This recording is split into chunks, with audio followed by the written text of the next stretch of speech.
The echoes of Oakwood High. In the bustling halls of Oakwood High, Ishani was known by everyone.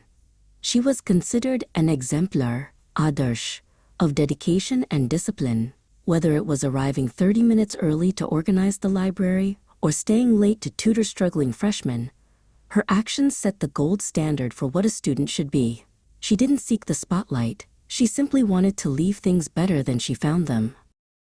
Then there was Vikram, a boy whose charisma, akarshan, could light up the darkest auditorium. He was a natural speaker, but some teachers worried he was becoming a demagogue, Januttejak Neta, someone who used emotional appeals and popular prejudices instead of rational arguments to win over the student body.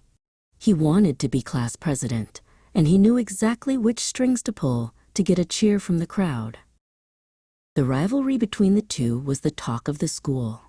Ishani approached the campaign with unwavering rectitude, naitikta, sticking strictly to the rules and focusing on policy changes. Vikram, on the other hand, was incredibly affable, milansar. He spent his lunch breaks shaking hands and cracking jokes, making every student feel like his best friend, even if he didn't remember their names 5 minutes later.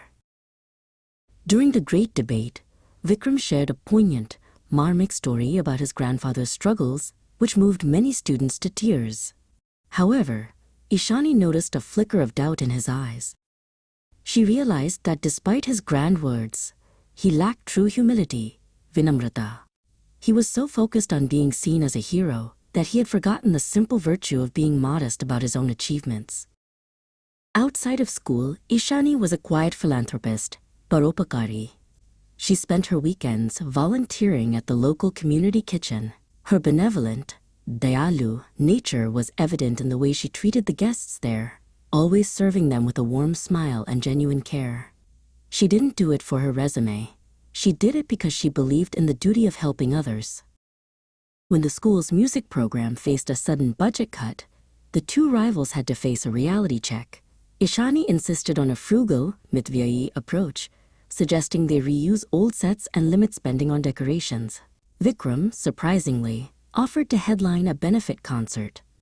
He played the violin with such virtuosity, kalatmak shreshtata, that the audience was mesmerized by his incredible skill and technical mastery.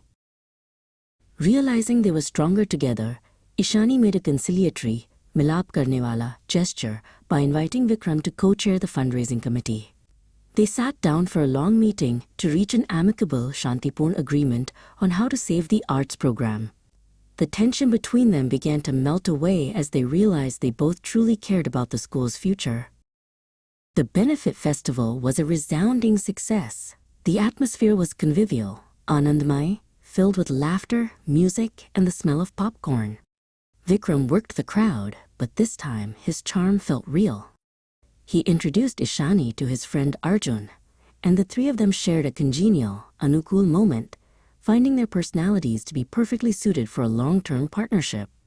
Arjun found Ishani to be quite amiable, sushil, and easy to talk to. After the event, Vikram showed a new level of deference, samman, toward Ishani. He openly praised her for the impeccable, trutihin planning that had made the night go off without a single mistake. He realized that while he provided the spark, she provided the foundation that kept everything standing. His respect for her grew into a genuine bond of trust.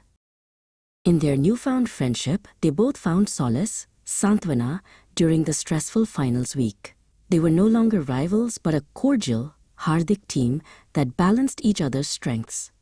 As they walked out of the school gates on the last day, they knew that the lessons they learned about character were far more valuable than any election victory.